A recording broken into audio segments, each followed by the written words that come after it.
हमारे मुख्यमंत्री जी पे इतनी चर्चा होती है, मैं पूरे भारत में जाता हूं, इतनी चर्चा होती है। लोग कहते हैं कि वे तो संत हैं, वे तो पीठाधीश्वर हैं और शासन, और हमारे यहाँ जो घटनाएं होती रहती हैं, अपराध मुक्त जो प्रदेश हुआ। तो मैंने लोगों से कहा कि देखो, संतों का काम ही होता है। दो प्रकार के संत हैं। एक संत वो हैं जिनसे सज्जन व्यक्ति मिलता है और मिलते ही मोक्ष को प्राप्त करता है। एक हमारे महाराज जी हैं, दुष्ट व्यक्ति दिखता है, मिलता है और फिर मोक्ष को प्राप्त करता है। दोनों प्रकार से साधन संपन्न है। और आवश्यक भी है, क्या करें, देश ऐसी स्थिति में आ गया है। पहले डॉक्टर्स RX लिखते थे, वो RDX लिखने लगे हैं, क्या करेंगे आप। तो ऐसे समय में तो बहुत आवश्यक है। आदरणीय रक्षा मंत्री जी ने बड़ा उल्लेख किया। मेरा सौभाग्य रहा कि अटल जी की कृपा, उनका स्नेह मुझ पर भी रहा और वो लगातार अपने घर पर एक गोष्ठी करते थे, जिसमें रक्षा मंत्री जी की उपस्थिति होती थी, आदरणीय दिनेश भैया की उपस्थिति होती थी। तो पार्टी के सभी लोग बैठे हुए हैं आज यहाँ पर, बहुधा पार्टी के ही लोग हैं। तो तीन प्रकार की पीढ़ियां पार्टी में आ गई हैं। अटल जी की पीढ़ी थी जिसमें आदरणीय अडवाणी जी, जोशी जी, वो एक पीढ़ी थी। फिर आदरणीय रक्षा मंत्री जी की, प्रधानमंत्री जी की एक पीढ़ी आई। अब एक तीसरी पीढ़ी हमारे यशस्वी मुख्यमंत्री जी की, देवेंद्र फडणवीस जी की। तीन पीढ़ियां लगातार काम कर रही हैं और तीनों के दृष्टिकोण में अंतर है। अटल जी कहते थे कि आपके घर पर कोई कूड़ा फेंके तो आप स्वयं साफ कर दो। मोदी जी की, राजनाथ जी की पीढ़ी कहती है कि आपके घर पे कूड़ा फेंके तो आप उससे ही साफ कराओ। और मुख्यमंत्री जी की पीढ़ी कहती है कि आपके घर पर कोई कूड़ा फेंके तो आप कूड़े को भी साफ करो। आप में से कुछ कम लोग समझे, इसके लिए मैं आपका आभारी हूं। समय की मर्यादा है, सीमा है। मैं केवल एक कविता सुनाऊंगा, चूंकि आदरणीय मुख्यमंत्री जी को जाना है और वे बहुत व्यस्तता उनके बीच है, समय है। अटल जी जैसे लोग किसी देश में शताब्दी में एक होते हैं। जैसा राजनाथ जी ने कहा, आदरणीय रक्षा मंत्री जी ने, कि पद बड़ा हो जाना महत्वपूर्ण नहीं है, कद बड़ा हो जाना महत्वपूर्ण है। और मैंने स्वयं देखा, हम लोग BA की पहली साल में पढ़ते थे। हमारे यहाँ के एक यशस्वी पत्रकार थे शिव कुमार गोयल जी, आदरणीय राजनाथ जी उनसे परिचित थे। अटल जी उनके साथ वंदे मातरम में संपादक थे, वे सह संपादक रहे थे। हमने एक कवि सम्मेलन कराया, एक कार्यक्रम कराया, सृजन महोत्सव, और हमने उनसे कहा कि अटल जी को बुलवा दीजिए। अटल जी उस समय विपक्ष में थे, उस बार चुनाव नहीं जीत पाए थे। तो हमने बुलाने के लिए गए और वो आ गए, और हम उस कार्यक्रम को संपन्न करने के लिए कहीं से धन जुटा रहे थे। तो नगर के एक उद्योगपति जो साड़ी का काम करते थे, उस जमाने में हम उनसे 501 रुपया लेके आए। तो जो 501 जिसने दिया था, उसने कहा कि मैं भाषण दूंगा। ये बड़ा संकट का काम था, लेकिन अब वो 501 दे रहा था तो भाषण दिलाना था। तो वो अटल जी का प्रशंसक था। वो खड़ा हुआ और उसने कहा, मैंने कहा तुम ज्यादा मत बोलना अंकल जी, थोड़ी देर बोलना। बोले बस मैं 2 लाइन पढ़ूंगा। और उसने खड़े होकर कहा कि आज अटल जी आए हैं, बस मैं ये 2 पंक्ति पढ़ना चाहता हूं कि शहीदों की चिताओं पर लगेंगे हर बरस मेले। वो अटल जी के लिए कह रहा। अटल जी बहुत ठहाका मार के हंसे, लेकिन उस आदमी के संकोच को, जो पूरा मंच से घूर रहा था, उसने ठहाके से दूर किया। और जब भी मैं उनसे मिलने के लिए जाता था, दर्शन के लिए मिलने जाता था, प्रणाम करते थे, हम उन्हें बाप जी कहते थे, तो अक्सर पूछते थे, अरे भाई उनके क्या हाल है जिन्होंने मुझे जीवित शहीद बनाया था, वे कैसे हैं। तो वह बड़ा कद होना कि आप किसी बात का बुरा ना मानो, आप सदाशयता से लो। लखनऊ वालों, आपका सौभाग्य है, आपके संसदीय क्षेत्र का सौभाग्य है कि यहां से अटल बिहारी वाजपेयी जैसे कीर्ति पुरुष ने संसद में शोभा बढ़ाई। और आज मुझे अपनी तालियों के बीच यह कहने की अनुमति भी दें कि अगर एक राजनीतिक विचार का विश्वविद्यालय है अटल बिहारी वाजपेयी, तो इस समय भारतीय राजनीति में उनके सच्चे प्रतिनिधि आपके इस समय के सांसद हैं, जो उसके कुलपति हो सकते हैं, जो आदरणीय रक्षा मंत्री जी हैं। मैं एक कविता सुनाकर अपना स्थान लूंगा। आप बहुत दूर से आए हैं, मैं क्या करूं, घर जाऊं तुम्हारे? हाँ? मतलब हद हो गई, ऐसा ही बुलाने वाला ऐसे ही आने वाले। इतने बड़े बड़े भाषण सुनता हूं। आज बजट का भाषण में सुन रहा था मुख्यमंत्री जी का, बजट में ये हुआ, बजट में ये हुआ। मैं पूरा भाषण इस चक्कर में ही सुन गया कि इस बार बजट में हमने ब्रजेश पाठक को पैसे दिए कि कुमार विश्वास को दिया करो। लाइन ही नहीं आई वो वाली, बाकी सब आई, एक लाइन नहीं आई। उसके बाद मैंने बंद कर दिया, मैंने कहा अब खत्म है, अब चलो, अब जो मिलना ही नहीं है। 32-33 साल हो गए इसी क्रम को चलते हुए, छात्र राजनीति से लेकर आज तक ना मुझे मिला ना उसने दिया। तो अब जितना मिल रहा है बेटा, ये लाल लभाव में मिल रहा है जो भी मिल रहा है। हाँ, मैं एक कविता आपको सुना रहा हूं। आधी सदी बीत गई जीवन की और मैं कभी भी वैष्णो देवी नहीं गया था। हमारे यहां ये धारणा है कि भगवान जब बुलाते हैं, भगवती जब बुलाती है, तभी जाना पड़ता है, तभी पहुंचना पड़ता है। इस बार नवरात्र में वहां के ट्रस्ट का आदेश आया कि पहली नवरात्रि पर माता के द्वार पर आप कुछ सुनाइएगा। तो मैंने सोचा कि जो भजन चल रहे हैं, जो कविताएं चल रही, उन्हें तो क्या सुनाना, कुछ नया लिखना पड़ेगा। तो मैंने एक कविता लिखी और पिछले साल से इस साल के बीच में जो प्राथमिक रूप से कुछ कविताएं लिखी हैं, उनमें यही एक श्रेष्ठ कविता मुझे लगती है। और यहां पर एक संत व्यक्तित्व भी मंच पर हैं जो संयोग से हमारे मुख्यमंत्री हैं, मैं उनको भी समर्पित करता हूं। आदरणीय रक्षा मंत्री जी और सभी यहां पर लोग बैठे हैं, उनको भी समर्पित करता हूं। पहली पंक्ति को आप पकड़ लेंगे, उसे गुनगुनाएंगे, गाएंगे तो मुझे अच्छा लगेगा। निवेदन करता हूं जो लोग मोबाइल रिकॉर्ड कर रहे हैं वो आराम से सुने तो ज्यादा बेहतर लगेगा। आपकी तालियां ही मेरा पारिश्रमिक है, इस बात का आप ध्यान रखें। कि भवानी, पहली पंक्ति आ रही है, इसे संभालिएगा। मैंने वहां द्वार पर बैठकर मां को क्या सुनाया कि भवानी सुन लो राम कहानी, भवानी सुन लो राम कहानी, भवानी सुन लो। जब तक आपकी आवाज नहीं आएगी, चाहे मुख्यमंत्री जी जाएं चाहे ना जाएं, यही लाइन चलेगी। भवानी सुन लो राम कहानी, भवानी सुन। रोज नई लगती है लेकिन है ये परम पुरानी। अगली पंक्ति जो समझ जाएंगे उनकी तालियां गूंजेंगी। रोज नई लगती है लेकिन है ये परम पुरानी।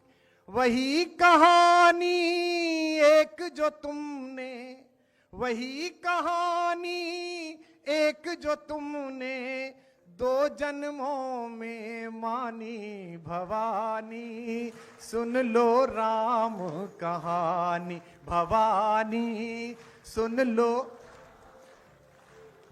भवानी सुन लो राम कहानी। इस कहानी में क्या है, जिस कहानी का समर्थन भी बहुत है और विरोध भी पर्याप्त ही हुआ, कि मात पिता का मान भाइयों के स्नेह का मानक।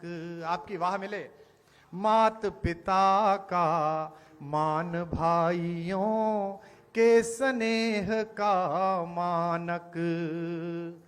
सत्य सनातन परंपरा का युग युग अमर कथानक। सत्य सनातन परंपरा का युग युग अमर कथानक। इसको गाकर धन्य हुई ऋषि वाल्मीकि की वाणी। अगली पंक्ति पर पूरा हॉल गूंजेगा। इसको गाकर धन्य हुई ऋषि वाल्मीकि की वाणी। इसकी महिमा, इसकी गरिमा, इसकी महिमा, इसकी गरिमा बजरंगी ने जानी। भवानी सुन लो राम कहानी, भवानी सुन लो राम कहानी, भवानी सुन लो, भवानी सुन लो। अपना कोई आदर नहीं है, कोई सम्मान नहीं है। किसका, कौन इतना कविता का इतना आदर कहां से हो कि इतने महत्वपूर्ण लोग बैठे और अपना समय दें। हम जिसे गा रहे हैं उसका नाम बहुत बड़ा है। पंक्ति पढ़ रहा हूं और पहली पंक्ति पर जो कवि यहां बैठे हैं, साहित्यकार बैठे हैं, उनका स्नेह मिले। और भारतीय जनता पार्टी के लोग कितने भी गर्वित हो जाए कि इतने राज्यों में सरकार है, केंद्र में 3 बार आ गई कि 4थी बार आएगी, हम तो ये मानते हैं कि जैसी भी पार्टी है, जो भी है, कवि के द्वारा चलाई गई है, कवि के परिश्रम से, उसके शब्दों से चली है। कि तुलसी तुलसी से, तुलसी तुलसी से पावन हो गए कथा यह गाकर। तुलसी तुलसी से पावन हो गए कथा यह गाकर। भाग्य बली हैं फिर भी खुद को कहें राम का चाकर। भाग्य बली हैं फिर भी खुद को कहे राम का चाकर। एक पंक्ति खास तौर पर सुन लीजिएगा, भाग्य बली हैं फिर भी खुद को कहे राम का चाकर। जब तक सब नहीं बजाओगे यही चल रही है, भाग्य बली हैं फिर भी खुद को कहे राम का चाकर। यह कोरी कल्पना नहीं है आगम निगम बखानी। यह कोरी कल्पना नहीं है आगम निगम बख। लखनऊ में हाई कोर्ट की एक ब्रांच है। यह देश अद्भुत है। यहां राम हुए हैं या नहीं हुए हैं, इस बात का मुकदमा सुप्रीम कोर्ट में 30 साल चला। न्याय के देवता को न्याय के मंदिर में ही पुष्ट कराना पड़ा कि वे वहीं पैदा हुए हैं जहां उनका मंदिर बना है। अद्भुत देश है। और विडंबना देखिए कि जब आखिरी चरण में मुकदमा था, उन्हीं दिनों रामनवमी की छुट्टी पड़ गई, तो सुप्रीम कोर्ट बंद हो गया। तो हमने मिलॉर्ड से फोन करके पूछा कि अगर नहीं हुए तो छुट्टी क्यों हुई थी, और छुट्टी हुई है तो हुए ही होंगे। तो मैं गोमती के तट पर पंक्ति पढ़ रहा हूं, राम हुए हैं नहीं हुए इसकी गवाही देने के लिए मैं एक पंक्ति लेकर आया हूं। यह कोरी कल्पना नहीं है आगम निगम बखानी।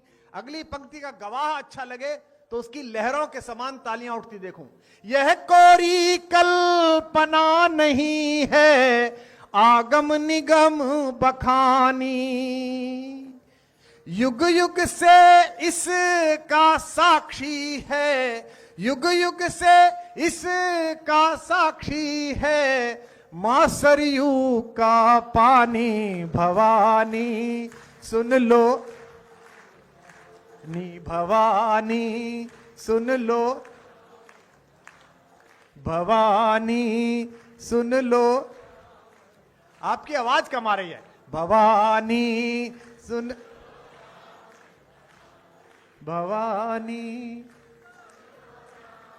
अंतिम बंद इस कविता का पढ़ रहा हूं कि वंचित वनवासी गिरिवासी।